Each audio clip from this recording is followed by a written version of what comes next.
not so much about you speaking, it's about you receiving. Right. And so on that note, you can stand there, sit down. But we got the president of POP, Lawrence Hand here. They want to say something to you. Good job, Lou.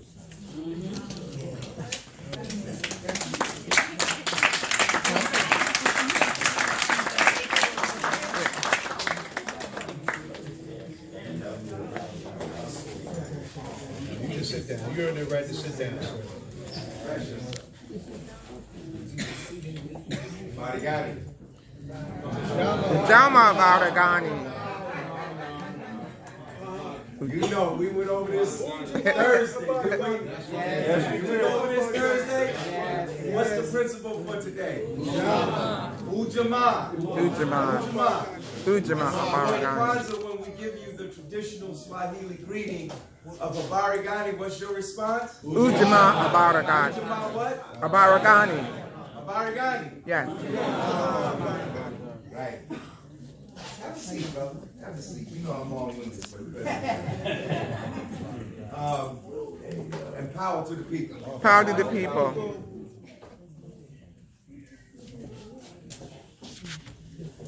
One of the characteristics of modern capitalism is the denigration of humanity. That's right. And one key aspect of that denigration of humanity, because humanity is essentially under capitalism looked at as a tool. It's not looked at as something sacred or something important. Labor is considered by capital to be a tool. And one aspect of the denigration of humanity under capitalism is the devaluation of the aged. So in America, we have a youth cult, literally a cult of being young. Like people who are in their 70s and 80s want to look like they're 20 and 30.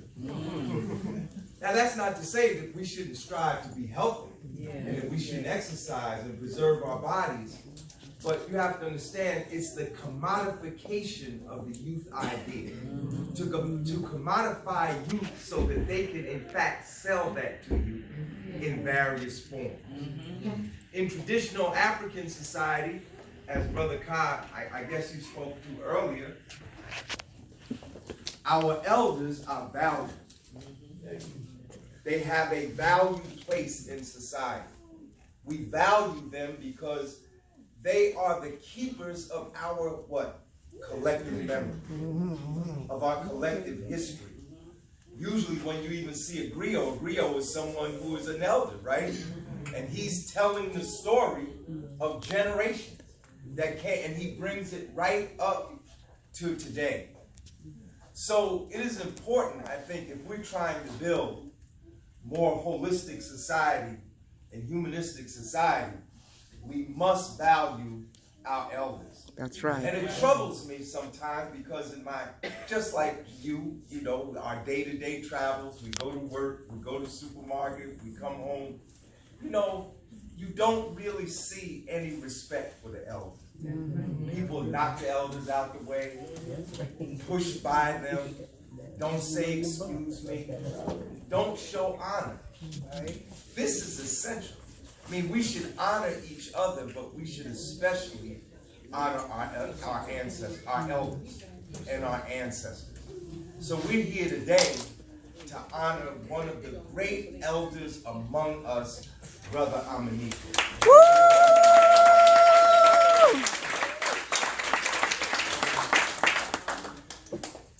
Now, how did Aminifu come to the People's Organization for Progress? He was sent to the People's Organization for Progress by the leadership of Refal. And when they sent Brother Aminifu to Pop, they sent us a blessing. He has been a blessing in our organization for more than a decade.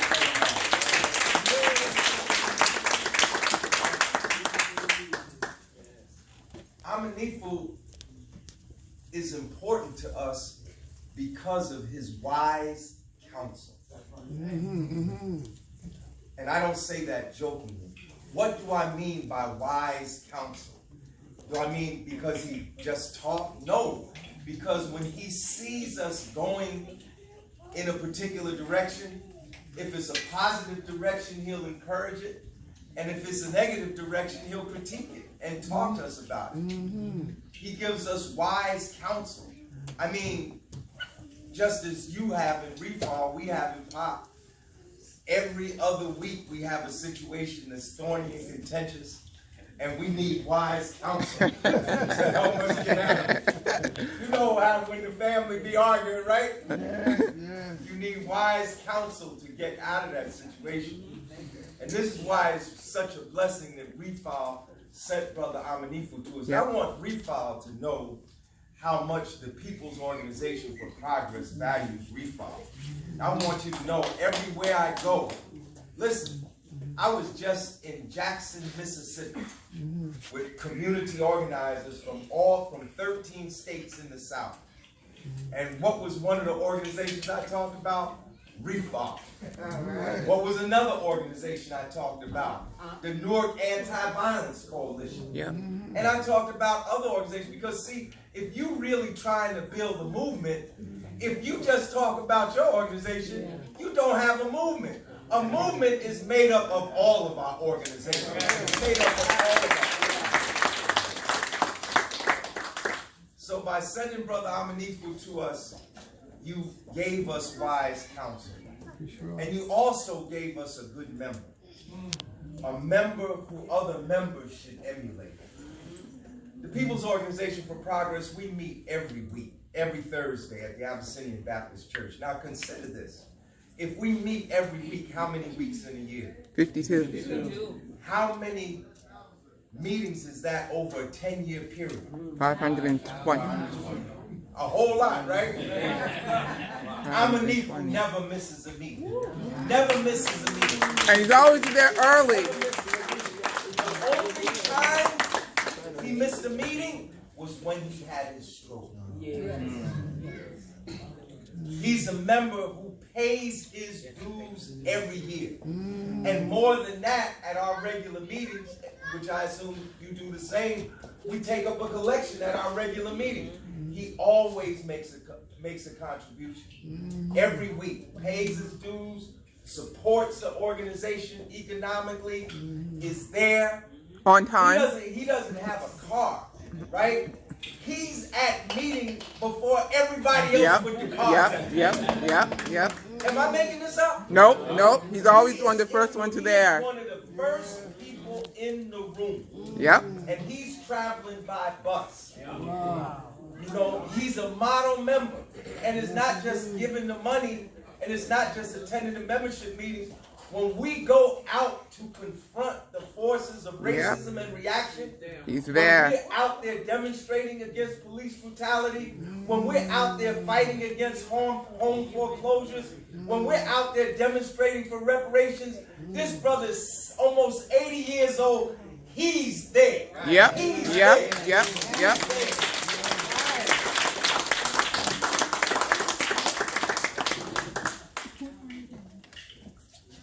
And lastly, we value Brother Aminifu because he is a living connection to history.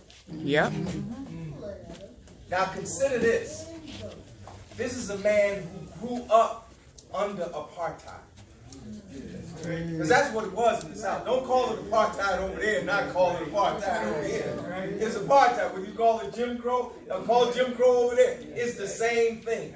A vicious system of racist oppression. He grew up under that. Now, he could have bowed the knee and dropped the head, but he didn't. He grew up under that. He joined the military. He served in the Navy. He came back.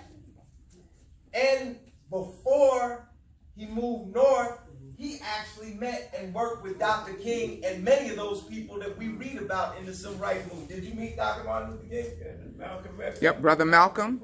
And soldiered with Malcolm X. Brother Aminifu was a member of the Nation of Islam. He soldiered with Malcolm X. Weren't you there when the chicken come home to roost, when he made that remark? I was there, and it was the last speech that Malcolm made in the nation. Yeah. Brother Aminifu was there. So when we start talking about black history, this is someone who gives living witness. Right.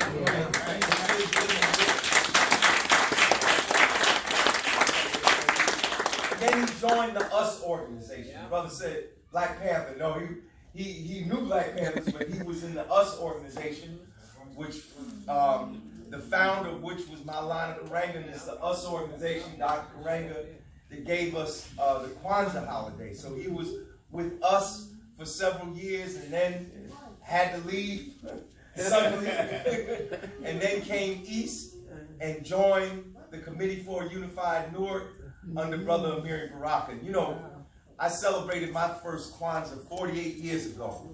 Do you want to hear something really like metaphysical? Yeah.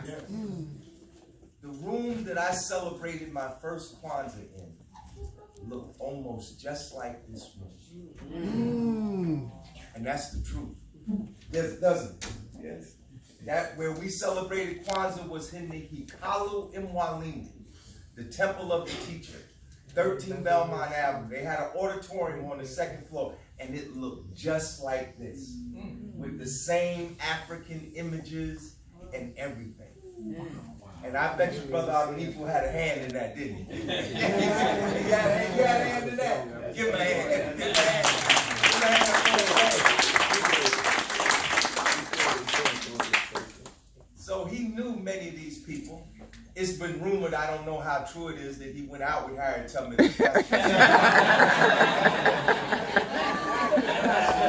That's just a rumor. So, let me not delay. And I want our leaders, our vice chair people, and our officer, Brother Zaid, vice chairwoman Ingrid Hill, vice chairman Larry Adams, public information officer Zaid Muhammad, to come up. Now you can stand up, brother. Don't fall down. No cat. So, come on, brother guy. Yeah. So, this award we present tonight to Brother Aminifu says, the People's Organization for Progress presents to Aminifu Williams in recognition of your many years as a freedom fighter. That's right. For the Afro-American people and the working class. We salute you, Brother Aminifu Williams.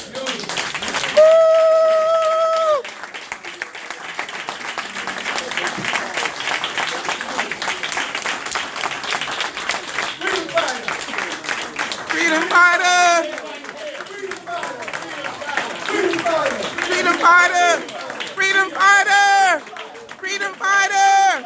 Freedom fighter! Long live Aminifu Williams! Long live Aminifu Williams! Long live Aminifu Williams! Long live Aminifu Williams! Power to the people. Facts are good, but here's a little bit of money to go with it.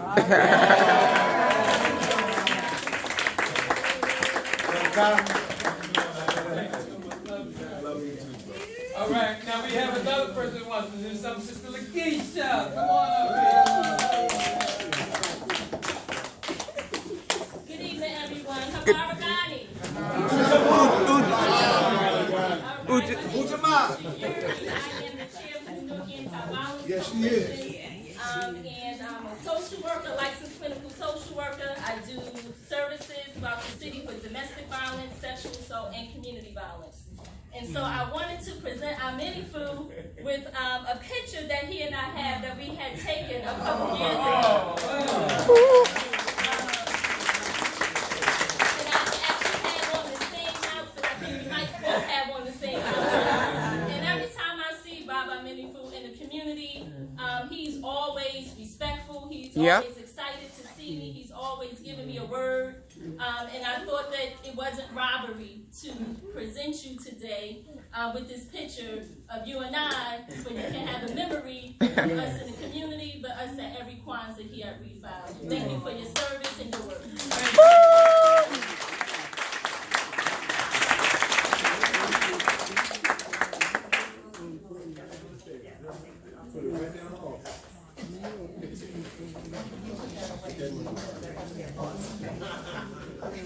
Now, how many of you can sit down for another second?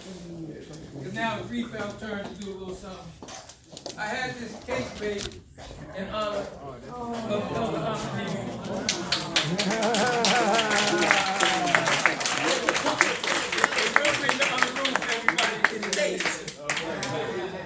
Oh, wow.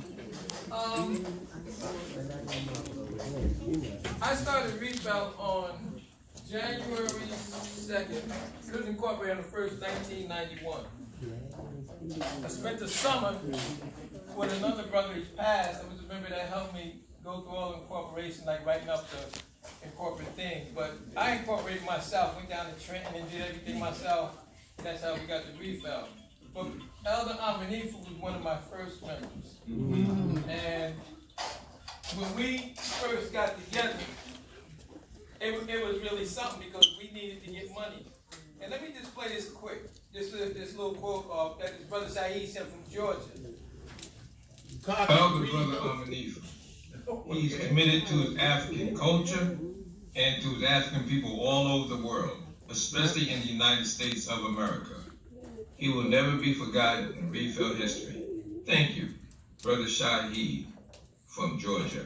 All right. Another Refal. When we first got this building and that side was over there, believe me, the bathroom didn't work, there was nothing working, and I had to rent. You know, one of them things that you put it together and then you have to go on, you can stand on top of it.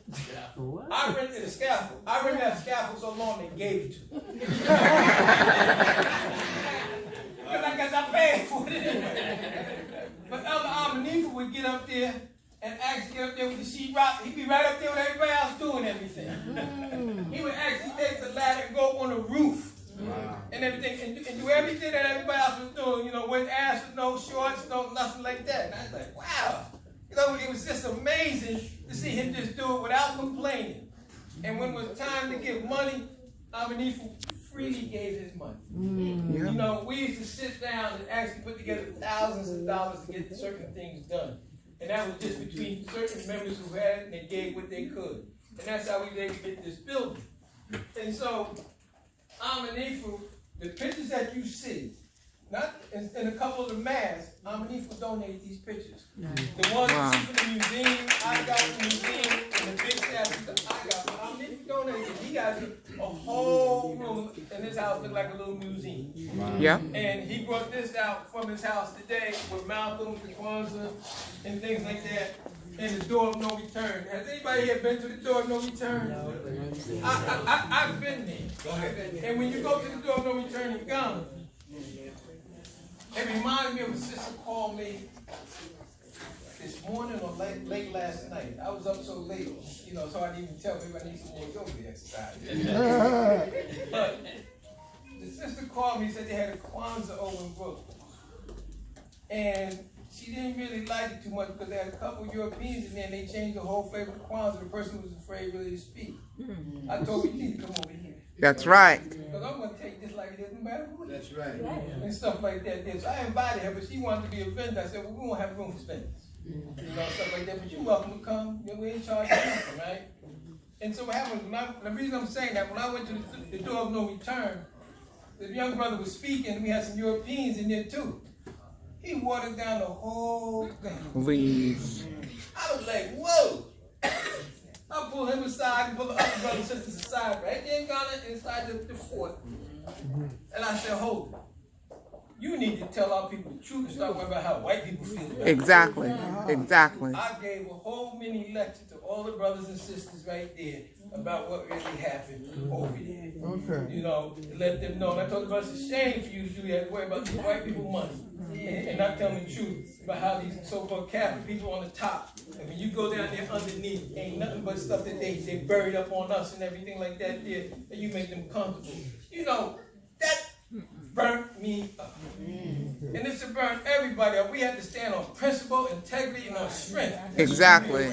And we can't let people just tell our story any old kind of way to make other people come for our strength. Exactly. So now they figure they didn't do anything really wrong. It was a blessing to be enslaved by these people. And I'm going to go into that a little bit further after this, because I got some books up here that people need to know about a little bit of this slave trade that I've been talking about that they don't know.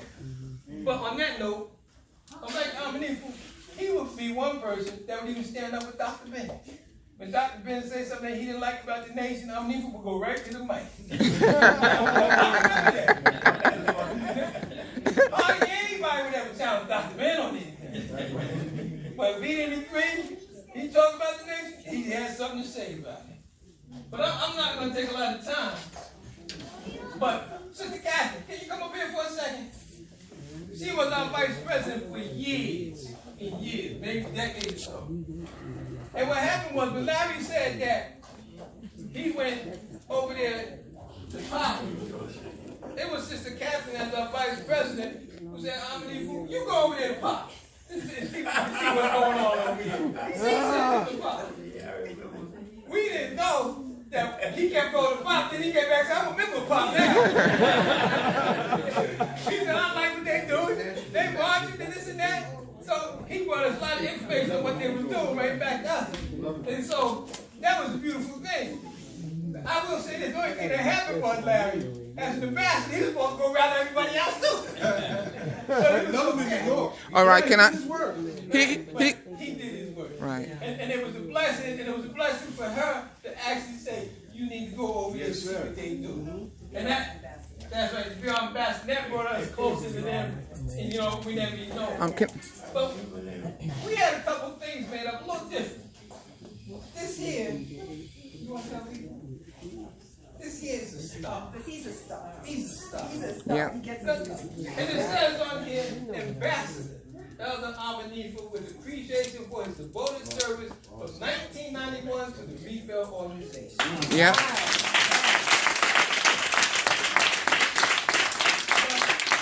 And with that, I got a check in here from $500.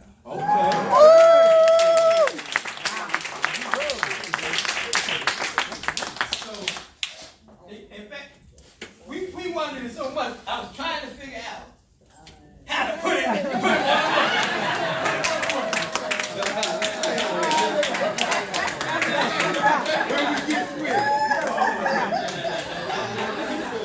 You got the money for Harry Tubman.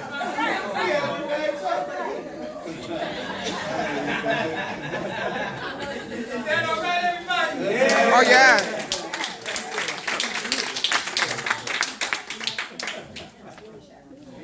So, we just want to let you know that we appreciate him.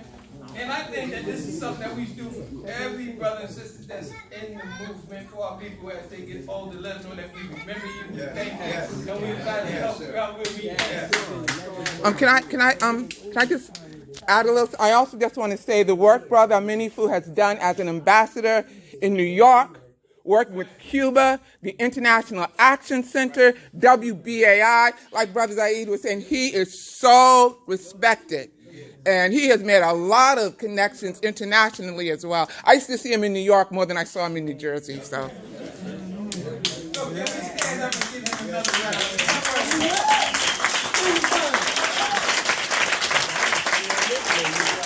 Long live Aminifu Williams!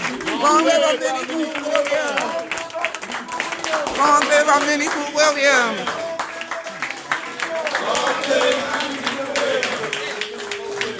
Sorry.